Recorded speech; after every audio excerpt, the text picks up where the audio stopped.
Good morning, everyone. It is Thursday, the 16th of June, 2022, and still in Ottawa, Canada.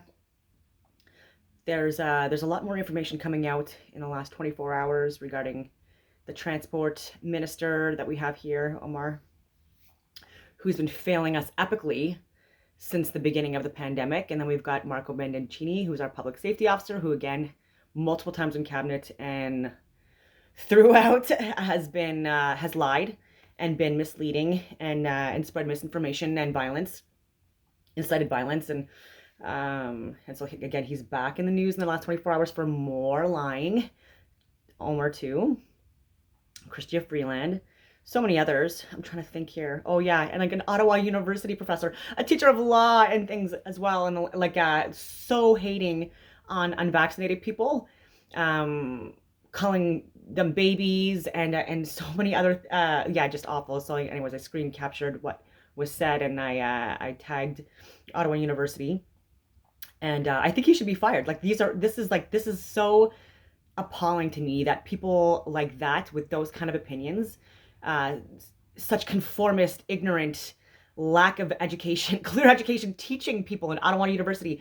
And it bothers me because even Carleton University, I gave their COVID team, I gave the dean, I gave the head of so many different departments so much information since the beginning, because they were imposing mandates and coercing people to get vaccinated and weren't allowing people to enter campus if they weren't, and this caused a lot of issues clearly, and for educational systems that teach science and medicine and things like that to impose things that are not good for our health, um, and not even reading or listening to any of the things I was sharing or even answering phone calls, is appalling. And so I'm trying to get lawyers still. I did have a lawyer for the Methylquin mass tort, but I've given him so much information on this too. But like, I really feel like he's not getting back to me yet. But like I'm thinking, because last year when I tried to engage him on this, like he was very pro this vaccine, and I gave him information even then, and he wasn't listening to it. But again, he's a lawyer, so he's able to like ignore or avoid things that he doesn't want to answer, or cases that he doesn't want to take for whatever reason, and it's okay. But yeah, we just got to keep on pushing on, because like there's a lot of lawsuits already in place, and more things getting pushed out to the public in Canada, which is very heavily censored. So it doesn't even matter what kind of bills. Actually, no, the bills matter. Sorry, it doesn't really matter what kind of censorship happens at the, like at the higher levels, right? With like within the corporations like Facebook and Twitter and whatever else. Like their censorship rules will be whatever. Even if there's no censorship rules, our own Canadian rules over circumvent that, right? And so we're always going to be censored. And with these bills that are passing, even more so, and what you resist persists, and there's so many issues with that as well. Um, but yeah, like people need to start being held accountable, and these experts that they brought in from other countries as well, again, that we're paying with our taxpayers' money and not hiring people like me that actually have like a science background, that shared like medical, governmental, scientific data, and have it still with me. Not hiring me, no, of course not, but calling me all of these other slanderous terms and painting people against me, for this entire time. But like, yeah, do that, but like not hire me. Oh yeah, and oppress me, and like not allow me to travel, or allow so many different things. And it is what it is. But these experts were also apparently recommending or suggesting that these vaccines not be pushed on the general public.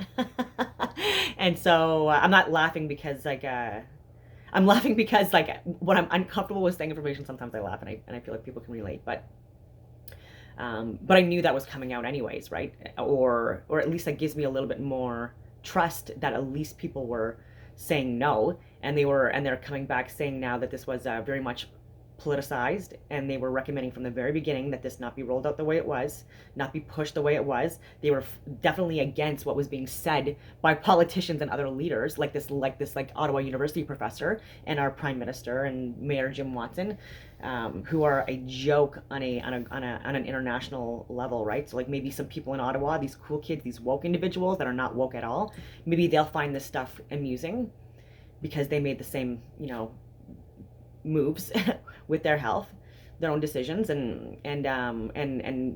trials have already been debunked. I can share that information, and even the British military, I said military, I keep on saying that, the British Medical Journal came out with multiple reviews discussing how like the trials were not correct, the original ones, and like the Pfizer released data as well with the side effects and the 4.6% of people spreading in that demographic, and how it was not even obviously tested on women. So there's like pregnant women. So there's been no studies done on reproductive issues, and there's been a lot in the news, especially now, more and more in the last few months.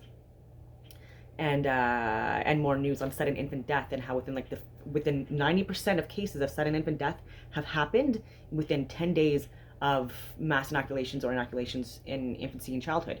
And so within 10 days of getting inoculated, SIDS 90%.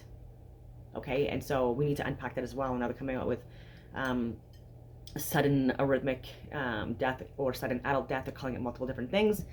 And we need to take this seriously, right? And like, it's not going to be within 10 days within these with these ones, again, depending on the ingredients that you get in this, right? This is like a slow roll for the most part. And I've shared studies on mRNA vaccines within the first 5 years, anywhere between 12 and 24.48% or whatever of people had heart attacks or died within that 5-year period. I've shared this data.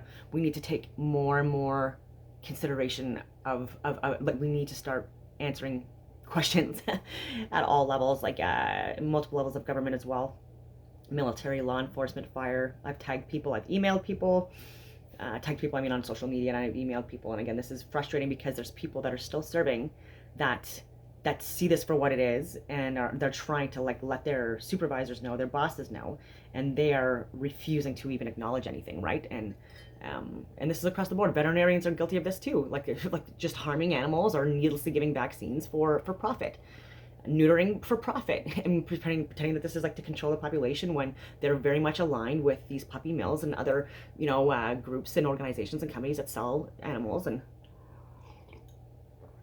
it is what it is. It's a business. And yeah, so just like multiple tangents I'm on. Oh my god. I've emailed even like political leaders is what I mean, like not just like doctors and lawyers and scientists and cabinet people, but like actual leaders too. And I've said like I don't want to do this remotely because it sounds like a terrible job and boring, but I will do it because on so many different points that all parties now are speaking on, it's there's a lot of misinformation because of profit that each side exploits. Because again, we're being lied to about so many different things in life. God, like even evolution, we're being lied to about evolution. We're being lied to about so many different things. Anyway, I'm reading a new book. It's Shocking Secrets of Antiquity. Jason Brashears. He is he's on YouTube now, called Archaix, Archaix. He has a lot of videos out that are very informative. Take everything with a grain of salt in life, and so it's just a very different, interesting take on a lot of theories. And he spent 26 years in prison, 26 years, 43 days or something like that, I forget.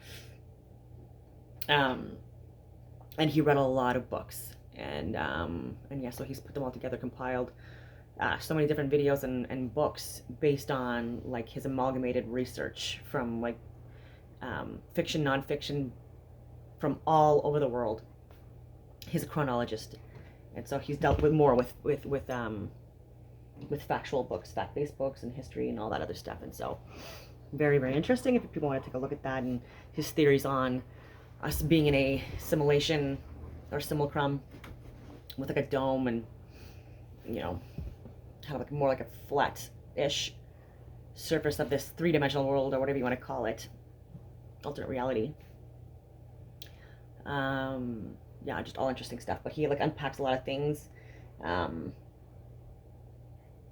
Very, very interesting. And if people were to read that book, and if it's true, even remotely, like half the stuff that he says, what we've been told even about our own histories, and about who colonized where and when, and oppressed who and how, is completely backwards. I meant to say that on purpose, and really, really not what we would expect. And it's not even being written by the people that you would expect it to be written by. So that shows that there's like not that bias, either, on a lot of the things that he quotes and references. And so, on that note, it's a rainy day here in Ottawa today, so I'll keep this light, and I hope that everyone has a wonderful day.